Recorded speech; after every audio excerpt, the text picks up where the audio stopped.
एक बार की बात है, सफलता का भूखा एक युवा एथलेटिक लड़का था, जिसके लिए जीतना ही सब कुछ था और सफलता सिर्फ जीतने से मापी जाती थी। एक दिन वह लड़का अपने छोटे से गांव में एक दौड़ प्रतियोगिता के लिए खुद को और दो अन्य युवा लड़कों को तैयार कर रहा था। इस खेल तमाशे को देखने के लिए एक बड़ी भीड़ जमा हो गई थी और एक बुद्धिमान बूढ़ा व्यक्ति छोटे लड़के के बारे में सुनकर गवाही देने के लिए दूर तक चला आया था। दौड़ शुरू हुई। ऐसा लग रहा था कि फिनिशिंग लाइन पर बराबरी की गर्मी है, लेकिन निश्चित रूप से लड़के ने गहराई तक काम किया और अपने दृढ़ संकल्प और ताकत का इस्तेमाल किया। उसने जीत की लाइन पकड़ ली और पहले स्थान पर रहा। भीड़ बहुत खुश थी और लड़के की ओर देखकर खुशी से झूम उठी। बुद्धिमान व्यक्ति शांत और स्थिर रहा, कोई भावना व्यक्त नहीं की। हालांकि छोटे लड़के को गर्व और महत्वपूर्ण महसूस हुआ।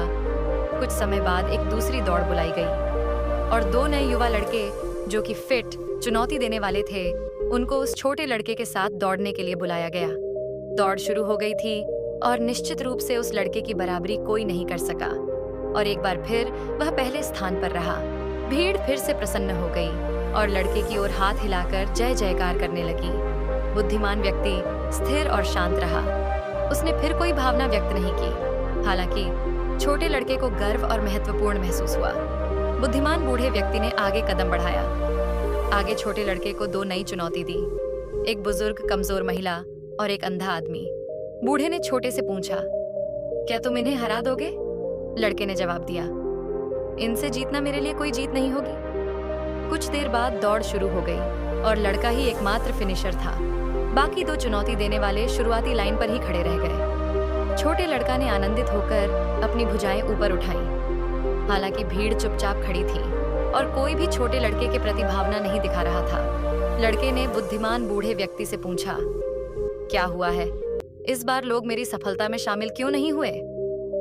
बुद्धिमान व्यक्ति ने उत्तर दिया, फिर से दौड़ो, लेकिन इस बार तुम तीनों एक साथ समाप्त करो। छोटा लड़का ने थोड़ा सोचा और जाकर अंधे और कमजोर बूढ़े के बीच में खड़ा हो गया और उसने अंधे और बूढ़े व्यक्ति जो चुनौती देने वाले थे उनका हाथ पकड़ लिया और दौड़ शुरू हुई। छोटा लड़का धीरे धीरे, बहुत धीरे धीरे फिनिशिंग लाइन तक चला और फिनिश लाइन को पार कर लिया।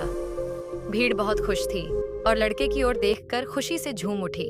बुद्धिमान व्यक्ति मुस्कुराया और धीरे से अपना सिर हिलाया। छोटे लड़के को गर्व और महत्वपूर्ण महसूस हुआ।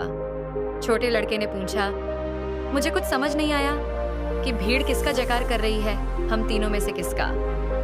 बुद्धिमान बूढ़े व्यक्ति ने लड़के के कंधों पर हाथ रखा, छोटे लड़के की ओर देखा और धीरे से उत्तर दिया, लड़के, तुमने इस रेस से पहले भी बहुत सारी रेस जीती है, लेकिन इस रेस में तुमने जो अंधे और बूढ़े व्यक्ति का हाथ पकड़कर उनको अपने साथ रेस को समाप्त किया, इससे तुमने लोगों का दिल जीत। इसीलिए दर्शक रेस जीतने पर ताली नहीं बजा रहे हैं।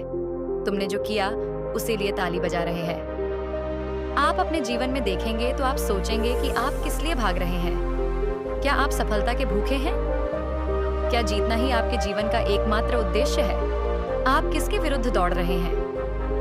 और यदि आप हमेशा सबके खिलाफ जीतते हैं तो जल्द ही आपके जीवन के अंत में लोग आपकी जय जयकार करना बंद कर देंगे।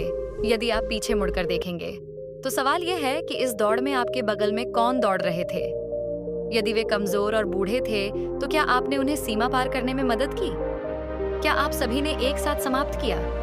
क्योंकि वह सबसे अच्छी दौड़ है जिसे आप कभी भी दौड़ सकते हैं। तो जीवन नाम की इस दौड़ में भाग लें, लेकिन यह मत भूलिए कि यदि आप जीत गए तो यह महत्वपूर्ण नहीं है, बल्कि यह महत्वपूर्ण है कि आप इस दौड़ में आप कैसे भागते हैं। धन्यवाद।